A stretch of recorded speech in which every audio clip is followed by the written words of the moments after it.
ابد کی مختصر فیملی کے افراد اول روز سے ہی رمشا کی نظر میں کھٹکتے تھے۔ وہ ان کے خلاف دل میں نفرت اور بغض رکھتی تھی، اور یہ نفرت اس وقت مزید بڑھ گئی جب اسے مستقل طور پر اس گھر میں آ کر رہنا پڑا۔ پہلے روز سے ہی اس نے ان سب سے کافی سرد رویہ رکھا۔ وہ لوگ اس کی خاموشی اور سرد انداز کو شرم یا جھجک پر محمول کر رہے تھے، سو مطمئن بھی تھے، مگر شادی کے دوسرے روز ہی ان کا اطمینان جاتا رہا۔ دلہن ناشتہ کرنے کے لیے نیچے نہیں آ رہی؟ کسی خاتون نے اطلاع پہنچائی تھی۔ کیوں؟ کیا ابھی تک تیار نہیں ہوئی؟ حوریہ ناشتے کے لوازمات میز پر سجا رہی تھی۔ آج نئی نویلی دلہن کے لیے خصوصی اہتمام کیا گیا تھا۔ یہ اس گھرانے کی روایت تھی کہ گھر کے افراد ہمیشہ ایک جگہ بیٹھ کر کھانا کھاتے تھے۔ نئے آنے والے ہر فرد کو بھی اول روز سے باور کروا دیا جاتا تھا تاکہ وہ بھی بغیر جھجکے گھر والوں سے گھل مل سکے۔ آج بیگم عدیلہ جرار بھی کافی پرجوش تھی اور بہو کے ساتھ کچن میں برابر کام کروا رہی تھی۔ حوریہ بیٹا، تم ایک دفعہ رمشا سے پوچھ رہی تھی کہ ناشتے میں وہ کیا لینا پسند کرے گی؟ وہ اتنے اہتمام کے باوجود بھی مطمئن نہیں تھی۔ میں ابھی پوچھ کے آتی ہوں، حوریہ نے فرما برداری سے ساری لا کر کہا اور پھر اوپر آ گئی۔ رمشا اٹھ چکی تھی۔ نہانے کے بعد ہلکے پھلکے لباس میں بہت شگفتہ اور تر و تازہ لگ رہی تھی۔ لگتا ہے ابھی پوری رات چاند تاروں اور گلابوں کی باتیں ہی کرتا رہا، ماشاء اللہ سے سراپا گلاب ہی بنی ہوئی ہو۔ حوریہ نے شرارتی انداز میں سے چھیڑا۔ اوہ ہو یار، آپ نے ٹھیک کہا، مجھے ابھی کی محبت پر فخر ہے۔ وہ کافی مغرورانہ انداز میں چہکی۔ ماشاء اللہ، اللہ نظر بد سے بچائے اور ہمیشہ تمہاری خوشیوں کو سلامت رکھے، حوریہ نے صدقے دل سے کہا۔ وہ اس کی طرف دیکھے بغیر اپنے سلکی بالوں میں بڑے سٹائل کے ساتھ برش پھیرتی رہی تھی۔ ناشتے میں کیا لوگی؟ حوریہ جس مقصد کے لیے کمرے میں آئی تھی اسی کے متعلق پوچھنے لگی۔ صرف جوس، سیب اور انار موجود ہے؟ کون سا جوس منگواؤں؟ ایپل جوس، وہ بے نیازی سے بولی۔ اوکے، پھر تم تھوڑی دیر تک نیچے آ جانا، اناس اور ابد بھی جاگنگ سے واپس آ جائیں گے، ناشتہ سب اکٹھے کرتے ہیں، ٹھیک ہے نا؟ حوریہ نے اس کے چمکتے گلابی گالوں کو چھو کر پیار سے کہا اور باہر کی جانب جانے لگی جب رمشا کی آواز سن کر رک گئی۔ یہ ٹھیک نہیں ہے۔ کیا مطلب؟ حوریہ قطعاً سمجھ نہیں پائی۔ مطلب تو بہت واضح ہے، میں ناشتے میں صرف جوس لیتی ہوں اور 100 اوپر بھجوا دیجیے گا، مجھے سب کے ساتھ ناشتہ نہیں کرنا۔ اس نے برش ہوا میں اچھالا تھا جو صوفے پر سیدھا جا گرا۔ حوریہ ابھی تک الجھی ہوئی نظروں سے اسے دیکھ رہی تھی، گویا وہ اس کی بات سمجھنے کی کوشش کر رہی ہو۔ ایہی حوریہ نو چاہیے سی ایہی برش چوک کے نہ دے سر چ مارے تینوں سواد آئی ہوئے تے ساری چیزاں دی سمجھ آئی ہوئے چول جئی نو۔ مگر رشی، ماما چاہتی ہے کہ تم بھی ناشتے میں ہمارا ساتھ دو، اس طرح تمہاری عادت بھی پختہ ہو جائے گی اور آپس کی محبت بھی بڑھے گی۔ حوریہ نے نرمی سے وضاحت کرنا چاہی مگر رمشا نے کافی بدتمیزی سے اسے ہاتھ اٹھا کر ٹوک دیا۔ مجھے آپس کی محبت بڑھانے کا کوئی شوق نہیں ہے۔ رشی، کچھ مسئلہ ہے کہ ابھی نے کچھ کہا ہے؟ حوریہ بری طرح سے گھبرا گئی۔ ظاہر ہے اپنی کوئی غلطی تو اس کی نظر میں نہیں تھی، سو اس کا دھیان فوری طور پر ابھی کی طرف گیا۔ ابھی بھلا کیا کہے گا؟ وہ مجھ سے بہت محبت کرتا ہے اور مجھے اس کی محبت پر فخر بھی ہے۔ اس کا انداز بلا کا شاہانہ تھا۔ حوریہ کو اس کا انداز ذرا بھی نہیں بھایا، مگر وہ پھر بھی تحمل کا مظاہرہ کرتی رہی۔ پھر آخر مسئلہ کیا ہے؟ مجھے بھی نہیں بتاؤ گی؟ وہ مان بھرے لہجے میں بولی، مگر رمشا کو مان رکھنا بھلا کہاں آتا تھا؟ چول جی کمینی، اگر کوئی مسئلہ ہوا بھی تو آپ لوگوں سے ہرگز شیئر نہیں کروں گی، اس فحشفہمی میں مت رہیے گا، اس نے خود سے کہا۔ ابھی تمہارا موڈ نہیں ٹھیک لگتا، پھر بات کریں گے، میں بھی فریش جوس بھجواتی ہوں۔ حوریہ نے بلا کے ضبط کا مظاہرہ کیا تھا اور پھر الجھی سی نیچے آ گئی۔ بندہ پوچھے تیری اوقات ہی کی ایویں اپنے آپ تو باہر ہو ہی جا رہی۔ مسز عدیلہ نے بغیر مڑے حوریہ کی موجودگی محسوس کر کے پوچھا، رشی نہیں آئی؟ مما وہ بھی تیار ہو رہی ہے۔ حوریہ سے فوری طور پر بات نہیں بن پائی۔ ناشتے میں کیا لگی؟ اس کی سوئی ابھی تک وہیں اٹکی ہوئی تھی۔ وہ اپنے بچوں کی پسند ناپسند کا بہت خیال رکھتی تھی۔ صرف ایپل جوس؟ حوریہ فریج کھول کر سیب نکالنے لگی۔ بھلا اس لیکوڈ سے پیٹ بھرے گا؟ میں ایپل پائے یا فرینچ ٹوسٹ بنا لیتی ہوں، مما وہ صرف جوس ہی پیتی ہے، حوریہ نے عام سے ہلکے پھلکے لہجے میں کہا تھا تاکہ وہ کچھ سمجھ نہ پائے، ورنہ تو حوریہ کا دل رمشا کی باتوں سے خاصا بجھا ہوا تھا اور وہ اپنے تاثرات پر قابو پائے خاصی بشاشت کا مظاہرہ کر رہی تھی۔ اسی پل ابد اور اناس بھی آ گئے تھے۔ ناشتے میں کچھ ملے گا؟ ابد سیدھا کچن میں آ گیا جبکہ اناس اپنے بیڈ روم میں فریش ہونے کے لیے چلا گیا۔ کچھ نہیں، بہت کچھ ملے گا، مگر پہلے آپ فریش ہو جائیے، حوریہ نے بشاشت سے کہتے ہوئے جوس کا گلاس اس کی طرف بڑھایا۔ جاتے جاتے اپنی بیگم کے لیے جوس بھی لیتے جائیے، بیگم خود ہی نیچے آ جائے گی، مجھ سے اتنا تردد نہیں ہوتا، اس نے مصنوعی کاہلی سے کہا۔ یہ کوئی پہاڑ نہیں جسے اٹھا کر نہیں لے جا سکتے، حوریہ نے زبردستی گلاس اس کے ہاتھ میں تھما دیا۔ وہ برے برے منہ بناتا سیڑھیاں چڑھ گیا۔ وہ بیڈ روم میں داخل ہوا تو بجتے میوزک نے استقبال کیا۔ وہ ٹھنڈی سانس بھرتے ہوئے بولا، صبح ہو گئی ہے محترمہ، تم کہاں تھے؟ وہ ابد کو دیکھ کر کھل اٹھی۔ دیکھ نہیں رہی؟ پسینے میں نہا کر آیا ہوں، وہ بھیگی گیلی شرٹ کو کھینچ کر اتارتے ہوئے بولا۔ تو پھر جلدی سے فریش ہو کر آ جاؤ، اور تم نیچے جانے کی تیاری پکڑو، میں ابھی آیا۔ وہ اس کے گال پر چٹکی بھر کر شرارتی نظروں سے اسے دیکھتے ہوئے واش روم کی طرف بڑھ گیا۔ وہ واپس آیا تو رمشا ابھی تک میوزک سسٹم سے چھیڑ چھاڑ کرنے میں مصروف تھی۔ چلو ناشتہ کر لو۔ وہ بالوں میں برش کر کے سیدھا اس کی طرف آیا۔ مجھے بھوک نہیں، نہ صحیح ساتھ دینے کے لیے تو چلو۔ وہ اس کے ہاتھ سے کیسٹ پکڑ کر ریک میں رکھتے ہوئے بولا، مجھے نہیں جانا، سونا ہے۔ رمشا ٹھنکی، مجھے بھوک بھی نہیں ہے، چلو ہمارے نوالے گنتی رہنا۔ وہ اصرار کر رہا تھا، یہ کام میں نہیں کر سکتی، ایک دفعہ نیچے چلو، مما سے مل کر آ جانا، پھر سارا دن سوتی رہنا، تمہیں کوئی ڈسٹرب نہیں کرے گا۔ میں بھی نہیں، وہ مانی خزی سے مسکرایا۔ مما سال بھر کے لیے کہیں جا رہی ہیں جو ان سے ملنے کے لیے جانا ہے؟ رمشا بڑی معصومیت سے پوچھ رہی تھی۔ اوف، سلام کرنے کے لیے کہہ رہا ہوں، کیا تمہارے گھر میں بزرگوں کا سلام کرنے کا رواج نہیں ہے؟ نہیں، وہ اسپاٹ لہجے میں بولی۔ چلو پھر میرے ساتھ آؤ، میں طریقہ سکھا دوں گا۔ وہ اس کا چہرہ ہاتھوں کے پیالے میں لے کر نرمی سے کہنے لگا، مجھے نہیں سیکھنا، کچھ اور سکھا دو۔ وہ ضدی پن سے بولی، اتے چنڈ مارے نو تے اندر منہ پرلے پاسے لا دے تے چنڈ مارنا سکھا دے انہوں۔ مثلاً کیا؟ جہاز اڑانا ہی سکھا دو یا پھر ہاکی۔ تمہیں ماما کی ٹریننگ میں چھوڑ کر جاؤں گا، کوکنگ سیکھ لینا، بھلا جہاز اڑا کر تمہیں کیا ملے گا، کوکنگ سے مجھے سخت الرجی ہے ابھی۔ وہ چیخ پڑی، ہائے پھر تو بھوکا مارو گی۔ ابد نے گویا دہائی دی، تم خانسامہ رکھ لینا، مشورہ مفت میں حاضر تھا، اور تمہیں کس لیے اتنا خرچہ کر کے لایا ہوں؟ وہ اس کی ناک دبا کر بولا، اس خوش فہمی میں مت رہنا کہ میں تمہارا کوئی کام کروں گی۔ رمشا نے لاڈ جتایا، نہیں جی میں اتنا خوش فہم بھی نہیں ہوں، خیر چھوڑو اس بات کو، نیچے چلو، مجھے سخت بھوک لگ رہی ہے اور چوہے میرے پیٹ میں ہاکی کا میچ کھیل رہے ہیں۔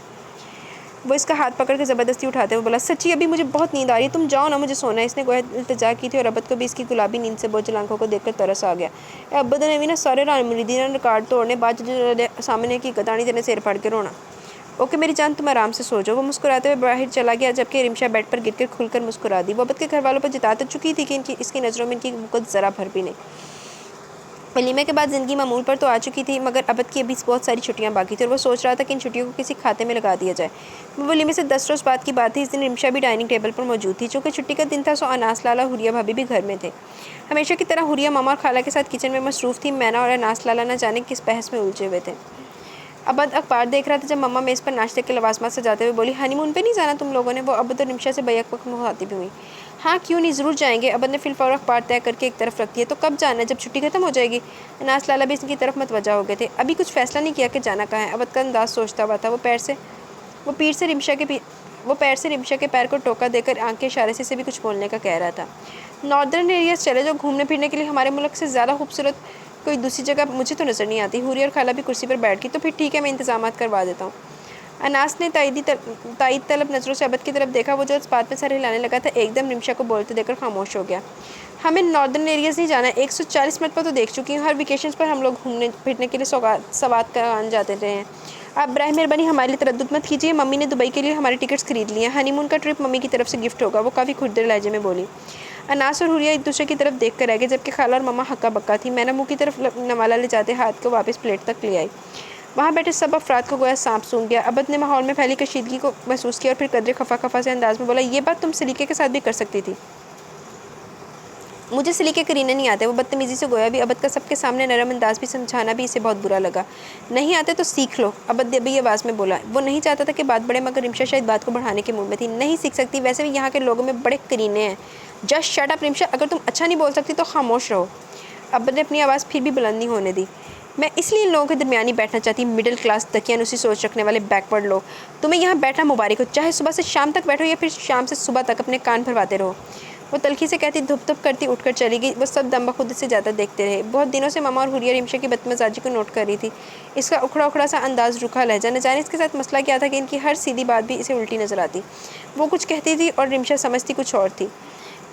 اب تو وہ اناس پر بھی بات بات پر طنزیہ جملے پھینک دیتی تھی۔ گھر میں خالہ اور مینا کے علاوہ ان تینوں سے تو اس نے خواہ کا بیر باندھ لیا تھا، خصوصاً ماما سے تو انتہا درجے کی بدتمیزی بھی کر دیتی۔ وہ 10 دن کی نئی نویلی بیاتا کی ابد سے بھلا کیا شکایت کرتی؟ ویسے بھی ابھی تک وہ اس سے مزاج کو سمجھ ہی نہیں پا رہی تھی۔ نہ جانے وہ چاہتی کیا تھی، اس کی خواہش کیا تھی؟ کیا وہ ابد پر صرف اپنا تسلط قائم رکھنا چاہتی تھی؟ وہ ان سب سے ابد کو دور کرنا چاہتی تھی؟ صبح صبح اس بدمزگی کی بات ابد کا موڈ بگڑ گیا تھا، مگر وہ کب تک اس سے ناراض رہ سکتا تھا؟ کچھ اناس لالا کے سمجھانے بجھانے اور کچھ اپنے دل کے ہاتھوں مجبور کرنے پر وہ رات کو اس کے سامنے اس کی بدتمیزی کو بھلا کر ہی آیا تھا۔ جب وہ کمرے میں داخل ہوا، اس وقت وہ روٹھی روٹھی سی بیڈ پر بیٹھی تھی۔ ایداں دی کڑیاں نوں چھتر پینے چاہیے، اون منانے واسطے چلا گیا، ہن ہور سر تے چڑھا لا، بعد پھر تیرے کولوں سر تو لانی مشکل ہو جانی۔ اسے دیکھنے کے ساتھ ہی چادر تان کر سوتی بن گئی، یعنی محترمہ ناراضگی ظاہر کر رہی ہیں۔ ابد کو ہنسی آ گئی۔ وہ اس کے قریب بیٹھتے ہوئے نرمی سے بولا، رشی۔ اس نے اس کے چہرے سے چادر ہٹائی۔ میرے ساتھ بات کرنے کی ضرورت نہیں ابھی، ورنہ بہت بری طرح سے پیش آؤں گی۔ رمشا نے ناگواری کا برملا اظہار کیا۔ تم اچھی طرح سے کب پیش آتی ہو؟ ابد نے معصومیت سے پوچھا۔ میں تم سے ناراض ہوں۔ وہ پاس رکھا تکیہ منہ پر رکھنا چاہتی تھی، مگر ابد نے اس کی کوشش کو ناکام کر دیا۔ غلطی صرف اور صرف تمہاری تھی، ذرا اپنے صبح والے لہجے پر غور کرنا تھا۔ ابد نے نرمی سے جتانا چاہا۔ تم نے مجھے سب کے سامنے کیوں ڈانٹا؟ وہ ناراضگی کے دفتر سیاہ کیے بیٹھی تھی۔ وہ اس الزام پر اچھل پڑا۔ کیا ڈانٹا تھا؟ اب مکرنا مت، رمشا نے انگلی اٹھا کر وارننگ دی تھی۔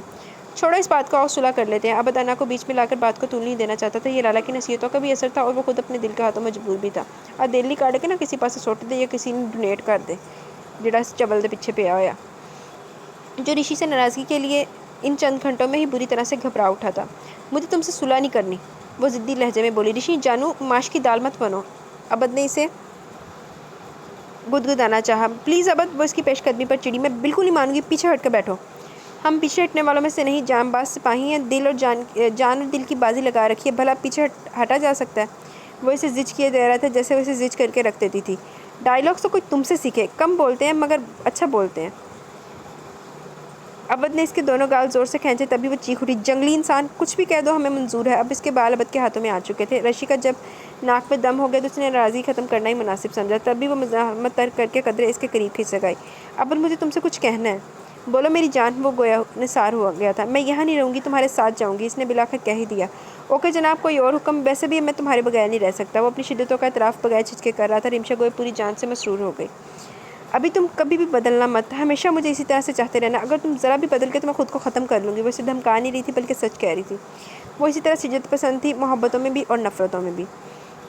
عبد کی چھٹی ختم ہو چکی تھی سو وہ واپس چلا گیا تھا۔ جاتے جاتے وہ اسے بھرپور تسلی دے کر گیا تھا۔ میں گھر کا بندوبست کر لوں پھر تمہیں لے جاؤں گا۔ عبد کی تسلی نے اسے مطمئن کر دیا۔ اس نے دوران وہ اپنی ممی سے بھی مل آئی تھی۔ وہ بیٹی کو مسرور اور شاد دیکھ کر اندر تک سرشار ہو گئی۔ روایتی ماؤں کی طرح انہوں نے بھی اس کے گھریلو حالات کے بارے میں کریت کر پوچھا، گھر والے ٹھیک ہیں تمہارے ساتھ؟ عبد کا رویہ کیسا ہے؟ خیال رکھتا ہے تمہارا؟ اسی طرح کے چھوٹے چھوٹے سوالات کے بدلے میں وہ انہیں مطمئن کرتی رہی۔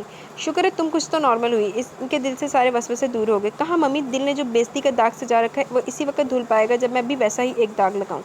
وہ پیر جھلاتے ہوئے مزے سے بولی، ممی نے شاید سنا نہیں تھا ورنہ اس کا دل ضرور دھک سے رہ جاتا۔ اکیلی نے بست کر دیتا، ویسے قابل تے بستی دے ہی ہے۔ چند ماہ بعد وہ عبد کے ساتھ واپس اسلام آباد چلی گئی۔ تب اس نے ترپ کا پہلا پتا جھاڑ پھونک کر ایک پرانے بوسیدہ لفافے سے نکالا۔ ان دنوں عبد اور وہ ہنی مون سے واپس آئے تھے۔ عبد کا موڈ بھی خوشگوار تھا اور اس کا خوشگوار ترین۔ عبد کا خیال تھا کہ انہیں کچھ دنوں کے لیے گھر والوں سے ملنے کے لیے جانا چاہیے، سو وہ عبد کی بات مان گئی تھی۔ وہ گھر آئے تو ہمیشہ کی طرح ان کا بھرپور استقبال کیا گیا۔ یہاں آ کر عبد کے پوچھنے پر رشی کو خیال آیا کہ وہ ان سب کے لیے دبئی سے لائے گفٹ اسلام آباد ہی بھول آئی تھے۔ انہیں آئے دن صرف 2 گھنٹے ہی ہوئے تھے جب عبد کو بینک کا کوئی کام یاد آ گیا۔ عبد کے چلے جانے کا یقین کر کے رمشا قدرے مطمئن ہو گئی تھی۔ گھر کی دونوں بزرگ خواتین کے ادھر ادھر ہوتے ہی وہ حوریہ کے کمرے میں چلی آئی۔ وہ اسے دیکھ کر خوش ہو گئی۔ آؤ رشی بیٹھو۔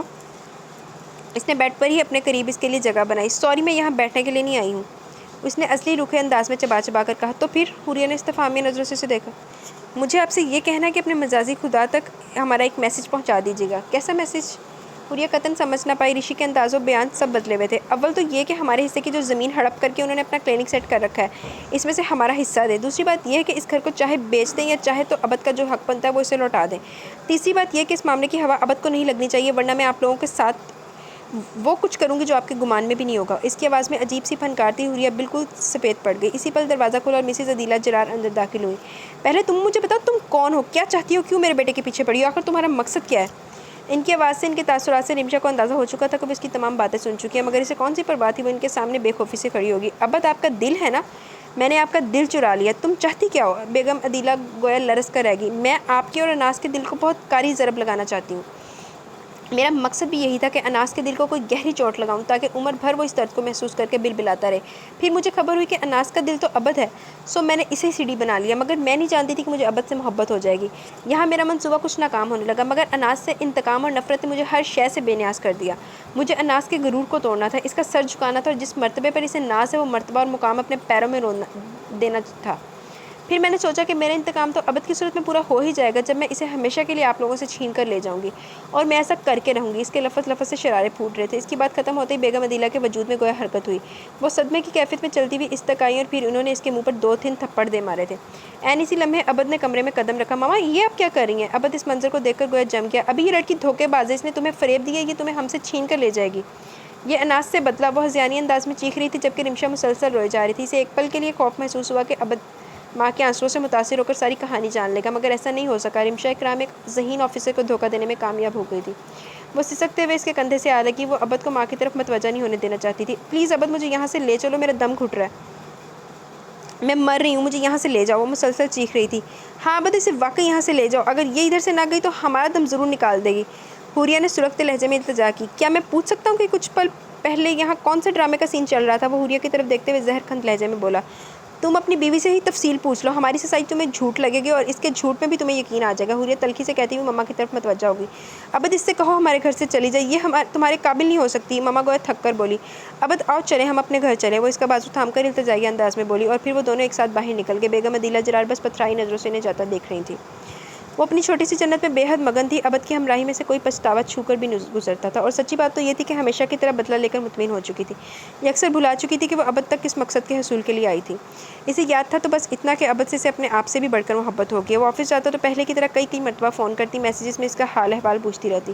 اسے اپنی ماں کا گھر تو بھول ہی چکا تھا، پاپا کے گھر کی آسائش و آرام سب بھلا چکی تھی. وہ اس چھوٹے سے سرکاری کوارٹر میں بہت خوش تھی. ابد کے اپنے گھر والوں سے تعلقات اب پہلے جیسے نہیں رہے تھے. دل ہی دل میں رمشا اس وجہ سے خاصی مطمئن تھی. وہ ابد کو اب چھٹیوں پر بھی گھر نہیں جانے دیتی تھی. جب بھی وہ جانے کا ارادہ کرتا، رمشا کو کچھ نہ کچھ ضرور ہو جاتا. کبھی شدید گھبراہٹ اور کبھی بلڈ پریشر کا مسئلہ بن جاتا. گزرتے وقت کے ساتھ ساتھ اس کے دل سے ابد کے گھر والوں کی نفرت بھی خود بخود کم ہو رہی تھی، مگر وہ پھر بھی اناس اور ابد کو ایک ساتھ بیٹھا نہیں دیکھ سکتی تھی. اسے بہت مسرت محسوس ہوتی جب وہ اناس کی فون کال کے جواب میں یہ میسج کر دیتی: رانگ نمبر، ابد یہاں نہیں رہتا، آئندہ اس نمبر پر کال مت کریں. اس نے ابد کی غیر موجودگی میں اناس کو کئی مرتبہ دروازے سے واپس لوٹا دیا تھا. وہ نہیں چاہتی تھی کہ اناس اور ابد کبھی اکٹھے بیٹھ سکیں. اپنے تئیں وہ اناس کے لیے یہی سزا منتخب کر چکی تھی، اس بات سے بے نیاز کہ کبھی کبھی جیتی بازی بھی ہار سے دوچار ہو جاتی ہے. یہ بھی ایک عام سا چھٹی کا دن تھا. آج ابد نے صوب کی فیملی کو دوپہر کے کھانے پر مدعو کیا تھا. مہمانوں کو رخصت کرنے کے بعد وہ ملازمہ کے ساتھ کچن سمیٹ کر اپنی ممی کے گھر آ گئی. ممی کے گھر میں بھی خاصی رونق لگی ہوئی تھی. اس کے بھائی اور بھابھی کراچی سے آئے ہوئے تھے، سو وقت گزرنے کا پتہ نہیں چلا. کچھ دیر بعد جازم بھی چلا ہے. بہت عرصے بعد رمشا سے ملاقات ہوئی تھی. ابد جرار صاحب کا کیا حال احوال ہے؟ تم تو یوں پوز کر رہے ہو گویا تمہاری ابد سے ملاقات نہیں ہوتی. رمشا نے اسے گھور کر دیکھا. کبھی کبھی جم میں ٹاکرا تو ہو ہی جاتا، تاہم آج کل ہمارا کوئی میچ نہیں ہو رہا. جب سے اس کی شادی تم سے ہوئی ہے بس تمہارا ہی ہو کر رہ گیا. مجھے تو ابد کے علاوہ کسی اور کے خلاف ہاکی کھیلنے میں بھی مزہ نہیں آتا. جازم نے سچائی سے کہا. تم دونوں ایک دوسرے کے حریف جو ہوئے. وہ ہنس رہی تھی. سو تو ہے. بہرحال تمہاری غداری سے میں خاصا جلا بیٹھا تھا. کیا مطلب؟ وہ سمجھ نہیں پائی. جب سے ابد تمہیں مل کے تم ہمیں تو بھول ہی چکی ہو. جازم شکووں کی پٹاری کھول بیٹھا. اب میں تمہارا اچار ڈالوں؟ ابد کے بارے میں ساری انفارمیشن اکٹھا کرنے اور پل پل کی رپورٹ لینے کے لیے تمہاری خدمات لیتی تھی. اب جب کہ میرا کام ہو چکا تو اور تم مطلب پرستوں کی طرح اپنا منہ دکھا چکی ہو. جازم نے منہ بنا کر کہا. رمشا ہنس ہنس کے بے حال ہوگی. اچھا خاصا ڈاکٹر اناس سے بدلہ لیتے لیتے اس کے بھائی پر عاشق ہو گئی اور میں بیچارہ مفت میں مارا گیا. جازم کا تعصب کسی طور کم نہیں ہو رہا تھا. ڈاکٹر اناس کے لیے تو اب بھی میرے اندر زہر بھرا ہے. انہیں تو میں کبھی معاف نہیں کر سکتی، اور ان کے مارے گئے وہ 2 تھپڑ تو مجھے تمام عمر نہیں بھول سکتے. چلو اب جانے بھی دو خون خوار بلا. کبھی کسی کو معاف بھی کر دیا کرو، ہر کسی سے بدلہ لینے پر تل جاتی ہو. جازم کا انداز نازیانہ تھا. ڈاکٹر اناس کو تو میں کبھی معاف نہیں کر سکتی. ان کی وجہ سے میرا ڈاکٹر بننے کا خواب ادھورا رہ گیا، بلکہ مجھے ڈاکٹر لفظ سے نفرت ہو گئی. وہ تنفر سے بولی. ابد کی خاطر ہی معاف کر دو. کہتے ہیں محبت کا ظرف بہت وسیع ہوتا ہے. میں نہیں کر سکتی. انہوں نے میرے ساتھ اچھا کیا تھا اور دیکھو مجھے پہچان تک نہیں پائے. ظاہر ہے اتنے بے شمار اسٹوڈنٹس میں سے بھلا وہ کس کس کا چہرہ یاد رکھتے ہیں، مگر دیکھو میں ڈاکٹر اناس کو پہلی نظر میں ہی پہچان گئی تھی. اور ابد کو دیکھ کر تو یوں لگتا تھا گویا کچھ سال پیچھے کی طرف سفر کرو تو ڈاکٹر اناس مجسم کھڑے نظر آئیں. وہ بغیر رکے مسلسل بول رہی تھی، اس بات سے بے نیاز کہ ایک تیسرا وجود بھی ان کی گفتگو سن رہا تھا. فرض کرو رشی، اگر کسی دن ابد کو پتہ چل جائے کہ تم اس کے قریب اس لیے آئی تھی کہ تاکہ بدلے کے طور پر ابد کو اس کے بھائی اور فیملی سے دور کر دو، یا پھر وہ جان جائے کہ تم اسے فون پر اسی لیے ستاتی رہتی تھی تاکہ ایک دن وہ خود بخود تمہاری طرف متوجہ ہو جائے، وہ تم سے محبت کرنے پر مجبور ہو جائے، یہاں تک کہ ایک دن اگر تم کہو کہ ابد اپنے گھر والوں کو چھوڑ دو تو وہ تمہارے کہنے پر انہیں چھوڑ بھی دے. فرض کرو رشی، اگر تمہاری محبت کا یہ دائرہ کسی دن ابد توڑ دے، وہ اس حصار سے نکل جائے جو تم نے اس کے ارد گرد کھینچ رکھا ہے، وہ تمہاری فطرت کو سمجھ جائے کہ تم بلا کی کینہ پرور ہو، منتقم مزاج ہو، تو وہ پھر سوچو تو صحیح تمہارا انجام کیا ہوگا. وہ تم سے نفرت کرنے لگا تھا. جازم کے لفظوں کے کوڑوں نے رمشا کو دہلا دیا تھا، مگر اپنی فطرت کے عین مطابق بھڑک اٹھی. میں کیوں ایسا فرض کروں؟ تمہارے منہ میں کیڑے پڑے. ابد کیوں مجھ سے نفرت کرے گا؟ اگر اس نے ایسا کیا تو میں خود کو ختم کر لوں گی. یہ شدت پسندی تمہیں نقصان پہنچائے گی رشی. جازم اسے سمجھانا چاہتا تھا، مگر وہ غصے سے بھناتی ہوئی اٹھ کر باہر نکل آئی اور گویا اس کے پیروں تلے سے زمین کھسکنے لگی. اس نے اپنے سینے پر ہاتھ رکھا اور پھر ٹھنڈے فرش پر بیٹھتی چلی گئی. حلق سے گھٹی گھٹی چیخیں برآمد ہونے لگی.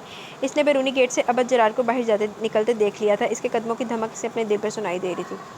ابد انڈی آسانی نہ معاف کر دی. تو ویسے ہی فدا ہوا پورے تو ڈلیاں ہی پہ ہیں یار. ایسے ہر ناول میں ہم کہتے ہیں کہ ہیروئن کو کہتے ہیں کہ ہیروئن ہیرو نہ معاف کری تے وہ بیچاری کر دینی تے مینوں آ ہیرو بھی بڑا بیچارہ جہا لگدا پیا، انہیں بھی کر دینا آسانی نال معاف.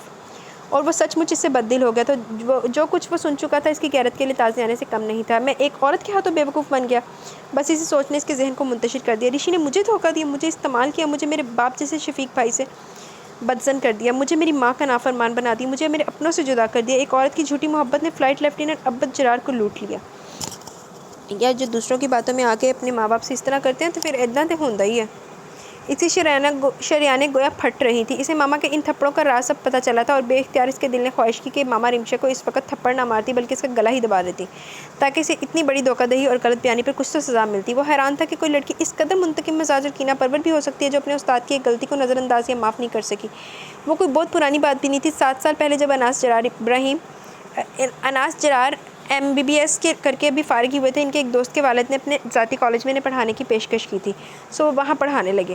انہی دنوں کی بات تھی جب ایک لڑکی اسلام آباد سے آئی تھی، بلا کی نخریلی، نازک اندام، مغرور اور اپنی میم کو بلند رکھنے والی۔ وہ FSC کے بعد میڈیکل کالج میں جانے کا ارادہ رکھتی تھی اور ڈاکٹر سے اسے کسی کچھ خاص قسم کی عقیدت تھی، لہٰذا وہ اناس جرار کو بہت پسند کرتی تھی۔ تاہم یہ پسندیدگی صرف ایک استاد اور پھر ڈاکٹر ہونے کے حوالے سے تھی۔ اس کے تمام ہم جماعت اس بات سے واقف بھی تھے۔ اس کی کچھ ہم جماعت لڑکیاں اس کی خوبصورتی اور ذہانت سے حسد میں مبتلا تھیں۔ انہی کے گھنونے منصوبے نے رمشا کو سب کی نظر سے گرا دیا۔ انہوں نے رمشا کی طرف سے ایک عامیانہ سا محبت نامہ لکھا اور تصویروں کے ساتھ اناس جرار کو دے دیا۔ وہ محبت نامے اور اس کی تصویروں کو دیکھ کر سخت مشتعل ہو گئے۔ انہوں نے پورے کالج کے سامنے رمشا کی نہ صرف بے حد بےعزتی کی بلکہ اسے 2 تھپڑوں سے بھی نوازا تھا۔ رمشا کے نزدیک ان پر یہ ظلم ہلکا نہیں تھا۔ وہ اپنی توہین اور ذلت پر پاگل ہو رہی تھی۔ پھر وہ کالج چھوڑ کر بھی چلی گئی تھی۔ اناس بھی اپنے حوضوں میں مصروف ہو کر اس واقعے کو بھول بھال گئے۔ پھر وہ مزید تعلیم کے لیے بیرون ملک چلے گئے۔ اس قصے پر سالوں کی گرد پڑ چکی تھی۔ اناس نے یہ واقعہ اسے بھی بتایا تھا۔ وہ سوچ بھی نہیں سکتا تھا کہ اتنے عرصے بعد وہ لالا سے ان 2 تھپڑوں کا اس طرح بدلہ لے گی، ایک مکمل اور جامع منصوبہ بنا کر، ایک مکمل پلاننگ کے ساتھ۔ عبد جرار کو اناس جرار سے ہمیشہ کے لیے جدا کر دینے کا منصوبہ۔ وہ بے حد مشتعل ہو کر سوچ رہا تھا ان لمحوں، ان یادوں اور باتوں کو جنہیں وہ کبھی بھلا نہیں سکتا تھا۔ اس کی آنکھوں کے سامنے ایک فلم چل رہی تھی، رمشا کا اس تک پہنچنا، وہ فون کالز کے سلسلے، وہ محبت بھرے نامے، وہ اس کے پیار میں خود کو مٹا ڈالنے کی باتیں، اور وہ پاگل پن کی حدود کو چھوتی محبت جس پر وہ دل سے ایمان لے آیا تھا۔ تو کیا وہ ایک فریب کو محبت سمجھ بیٹھا تھا؟ شکر کچھ عقل تھی آئی، لیکن ٹھوکر کھا کے آئی۔ وہ آنکھوں کے سامنے آئی، آنسوؤں کی چادر کو ہٹانے کی کوشش میں سامنے سے آتی سفید کار کو نہیں دیکھ پایا، بس ایک دھماکے کی آواز سنائی دی تھی اور پھر پورے عالم پر سکوت طاری ہو گیا۔ پورے 8 گھنٹے ہو چکے تھے، وہ مسلسل ایک ہی پوزیشن میں ہسپتال کے ٹھنڈے کوریڈور میں ہر شے سے بے نیاز بیٹھی تھی۔ اس کے لبوں پر صرف ایک ہی درد تھا، دل کی ایک ایک دھڑکن اور ہر سانس عبد کی زندگی کے لیے دعا کر رہی تھی۔ یا اللہ اسے زندگی دینا، میرے مالک، میں اس کی جدائی کبھی نہیں سہ پاؤں گی۔ مالک مجھے میرے گناہ پر ایسی سزا مت دینا جس کا بوجھ میرا وجود کو ریزہ ریزہ کر دے۔ یا اللہ ہم تیرے حقیر بندے عقل اور شعور کو خود سے دور رکھیں، اپنی منمانیاں کرتے ہیں، ہم نہ کسی کو معاف کرنے کا حوصلہ رکھتے ہیں اور نہ ہی ایسا ظرف لا سکتے ہیں، مگر اے میرے اللہ تجھے تیری رحیمی کا واسطہ، مجھے عبد کی زندگی کی بھیک چاہیے، مجھے خالی مت لوٹانا اپنے، اے میرے اللہ تجھے تیری کریمی کا واسطہ میرے خالی ہاتھوں کو دیکھ لے، مجھے گناہ گار کی فریاد کو سن لے۔ اس نے آنسوؤں کے گویا دریا بہا دیے تھے۔ برسوں کا بغض تھا، کینہ تھا، غصہ تھا، نہ جانے کیا کچھ تھا ان آنسوؤں میں جو بہتا چلا گیا، دھلتا چلا گیا، اور جب اس نے سردے سے سر اٹھایا تو اس کا دل ہلکا ہو چکا تھا۔ اپنی غلطیوں پر ندامت کا ایک ایک اشک بہا کر وہ مطمئن ہو گئی تھی، اور یہ اطمینان اس بات کا اشارہ تھا کہ اس کی دعاؤں کی شرف قبولیت حاصل ہو گیا ہے۔ عبد جرار کی بند آنکھیں دھیرے دھیرے کھلنے لگیں، اسے ہوش آ گیا تھا، اور یہ خوشخبری سنانے والے اناس لالا تھے۔ وہ اس کے قریب بیٹھ کے اور پھر انہوں نے اس کے سر پر اپنا ہاتھ رکھ دیا۔ رشی لالا، وہ ان کی آواز سن کر ندامت کی دلدل میں پھر سے گر پڑی۔ لالا مجھے معاف کر دے، میری وجہ سے عبد کی یہ حالت ہوگی، میں بہت بری ہوں، بہت ظالم ہوں، بہت خود غرض ہوں، مجھے معاف کر دے لالا۔ وہ ان کے کندھے سے لگی پھوٹ پھوٹ کر رو دی۔ دور لعنت ویسے ہن تیرے رون تے معافی منگن تے، پہلے یہی لالا بھڑا لگدا سی تے ہن جدوں اپنے تے مصیبت آئی تے لالا بن گیا چبل جی۔ رشی گڑیا بس کرو، خود کو سنبھالو، دیکھو عبد کو ہوش آ گیا، اس کے سامنے روگی تو اسے تکلیف ہوگی۔ وہ اس کا سر تھپک کر مسلسل تسلیاں دے رہے تھے، اور جو وہ تھوڑا بہت سنبھلی تھی پھر انہوں نے اپنے مخصوص دھیمے لہجے میں بولنا شروع کیا۔ معافی تمہیں نہیں بلکہ مجھے مانگنی چاہیے، غلطی کسی اور کی تھی، دراصل میری تھی۔ میں نے جانچ پڑتال کیوں نہ کی، میں نے وضاحت کیوں نہ طلب کی، مجھے چاہیے تھا کہ معلم ہونے کے ناطے تم سے باز پرس کرنے سے پہلے بات کی تہہ میں اترتا۔ تمہیں بے عزت کرنا، تم پر ہاتھ اٹھانا، یہ سب میرے جرم ہے۔ رشی مجھے معاف کر دو بیٹا، میں خود کو کبھی معاف نہیں کر پاؤں گا کہ ایک بچی میرے فعل سے دل برداشتہ ہو کر مسیحائی جیسے پروفیشن سے نفرت کرنے لگی۔ تم نے اپنا خواب ادھورا چھوڑ دیا صرف اور صرف میری وجہ سے۔ وہ لب کچلتے ہوئے شاید ضبط کی کڑی منازل سے گزر رہے تھے۔ رمشا کے دل میں چبھا ایک اور کانٹا بھی نکل گیا۔ لالا کی وضاحت نے اس کے دل کو پرسکون کر دیا۔ اگر میرا ڈاکٹر بننے کا خواب پورا ہو جاتا تو پھر مجھے عبد جرار کبھی نہ ملتا۔ اللہ نے میرے ایک خواب کو ادھورا کر کے میری زندگی کی ہر خوشی کو مکمل کر دیا، مگر میں اپنی نادانی میں سمجھ نہیں پائی۔ اگر آپ کی وجہ سے میرا دل اس حد تک شکستہ نہ ہوتا تو پھر بھلا میں عبد تک کیسے پہنچتی؟ آپ سے انتقام لینے کے جنون نے مجھے عبد کے بے حد قریب کر دیا۔ میں تو آپ کی احسان مند ہوں، مجھے آپ کے توسط سے سچے موتی جیسے دل والا عبد جرار مل گیا، جس کی سوچوں پر، خیالوں پر، خوابوں پر صرف میرا ہی قبضہ ہے۔ وہ کھل کر مسکرا دی۔ تبھی اس نے اپنے ارد گرد ایک ہجوم کو دیکھا۔ وہ ہجوم اس کے اپنوں کا تھا، اس کی ممی پاپا، بھابیاں، علی، مونا خالہ، مینا ماما اور حوریہ بھابی، وہ سب عبد کے ساتھ ہونے والے حادثے کی وجہ سے مرجھائے ہوئے تھے۔ وہ اس سارے ہجوم کو نظر انداز کر کے عبد کی ماں کی طرف بڑھ آئی۔ اس کی آنسو، اس کی جھکی جھکی پلکیں اور زرد چہرے کی طرف دیکھ کر انہوں نے کوئی سوال نہیں کیا، بلکہ بہت محبت کے ساتھ اسے بازوؤں میں سمیٹ لیا۔ یار ایڈا بھی ویسے کوئی کی اعلیٰ ظرف ہو گیا، نہ کوئی گل ماری، نہ کوئی کوشش، نہ کوئی سزا دی، بس جی عبد صاحب ایکسیڈنٹ کرا کے ہسپتال پہنچ کے 8 گھنٹے دی وچوں دی سزا بھی پوری ہو گئی، کوئی حال نہیں۔ میں تم سے ہمیشہ پیار کرنا چاہتی تھی رشی، کیونکہ تم میرے ابد کی محبت ہو۔ اسی پر ڈاکٹر نے ابد کو روم میں شفٹ کر دینے کی خوشخبری سنائی۔ آپ لوگ باری باری ان سے مل سکتے ہیں، ڈاکٹر نے ہدایت دی۔ سب نے اسے سب سے پہلے گھسیٹ کر کمرے میں دھکیل دیا۔ وہ اس قدر شرمندہ تھی کہ ابد سے نظر بھی ملانے کا حوصلہ نہیں تھا، مگر یہ ہمت، یہ حوصلہ تو خود میں لانا ہی تھا۔ وہ خاموشی سے اسے دیکھے گئی۔ وہ بولتی بھی کیا، اس کے پاس الفاظ ختم ہو گئے تھے، اس کی آنکھوں سے آنسوؤں کی جھڑی لگی۔ رشی بس کر دو، وہ بہت دیر سے خاموشی سے تکنے کے بعد دھیرے سے بولا، مگر اس کے رونے میں شدت میں اضافہ ہی ہوتا چلا گیا۔ ابد نے بے بسی سے اس کے آنسوؤں کو دیکھا۔ رشی میں اٹھ کر تم تک نہیں آ سکتا، پلیز خاموش ہو جاؤ، کیوں میرے صبر کا امتحان لے رہی ہو؟ مجھے معاف کر دو ابد۔ رمشا نے اپنے دونوں ہاتھ اس کے پیروں پر رکھ دیے۔ اس کے شفاف موتی جیسے گرم آنسو ابد کے پیروں پر گرے تھے۔ وہ تڑپ کر رہ گیا۔ میں نے جو کچھ کیا، میں اس پر وہ کچھ کہنا چاہتی تھی جب ابد نے بے اختیار سے ٹوک دیا۔ میں تم سے کوئی وضاحت نہیں طلب کر رہا، بھول جاؤ، میں بھی بھول گیا ہوں۔ خوشی اس بات کی ہے کہ تمہارے دل سے نفرت کا خاتمہ ہو گیا۔ رمشا اس کے قریب چلی آئی۔ تمہیں میری محبت پر شک ہے؟ نہیں، وہ سچائی سے بولا۔ تم مجھ سے بدگمان بھی نہیں، نہ جانے وہ کیسی یقین دہانی چاہتی تھی۔ ہرگز نہیں، تم مجھ سے ہمیشہ محبت کرو گے۔ اب وہ اس کے ہاتھوں پر اپنا ہاتھ رکھ کر گویا وعدہ لے رہی تھی۔ ہاں، ابد کھونسی آ رہی تھی۔ کبھی بدلو گے تو نہیں؟ بالکل بھی نہیں، ابد کھل کر مسکرایا۔ اب میں بھی ایک دو وعدے لے لوں؟ وہ گویا اجازت طلب کر رہا تھا۔ ہاں، اس نے مسکراتے دیکھ کر رشی کا دل ایک دم ہلکا ہو گیا۔ تم کسی سے بدلہ تو نہیں لوگی؟ نہیں۔ غصہ تو نہیں کرو گی؟ وہ مسکان دبا کر پوچھنے لگا۔ نہیں، معاف کرنا اور درگزر کرنا سیکھ جاؤ گی؟ اس نے مسکراتے ہوئے پوچھا۔ بالکل۔ ہمیشہ خیال رکھنا چاہیے رشی کہ کہیں آپ کے انتقام کی لپیٹ میں کسی کا نازک دل تو نہیں آ گیا۔ دل تو اللہ کا گھر ہوتا ہے رشی، اور اللہ کا گھر ڈھانے والے اللہ کے مجرم۔ وہ اس کی گلابی کلائی کو بے ساختہ چوم کر کہہ رہا تھا، جبکہ رمشا کا دل بے اختیار اس بات میں ہل گیا کہ معاف کرنا افضل ترین عمل ہے، اور وہ اس عمل کو اپنی زندگی میں ہمیشہ کے لیے شامل کر لینے کا عہد کر چکی تھی۔ ابد کی آنکھوں کی روشنیاں رمشا کی آنکھوں میں اتر آئی تھیں، اور ان دونوں نے ان روشنیوں کے ہمیشہ قائم رہنے کی دل سے دعا کی تھی۔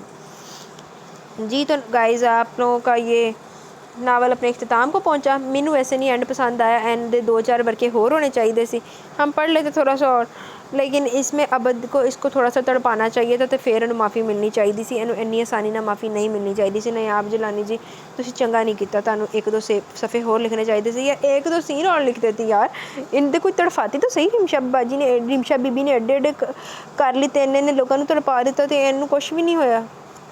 چلے خیر، آپ کا ناول، آپ کی مرضی، ہم کہنے والے کون ہوتے ہیں۔ خیر، باقی اوورآل ناول اچھا تھا اس چیز کے علاوہ۔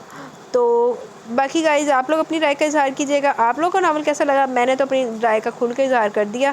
انشاءاللہ ملیں گے کل ود نیو ناول، اس ٹائم تے سویر دے ٹائم ود جنت کے پتے 5th ایپیسوڈ۔ تو تب تک کے لیے دعاؤں میں یاد رکھیں، اپنا بہت سارا خیال رکھیں۔ اللہ حافظ۔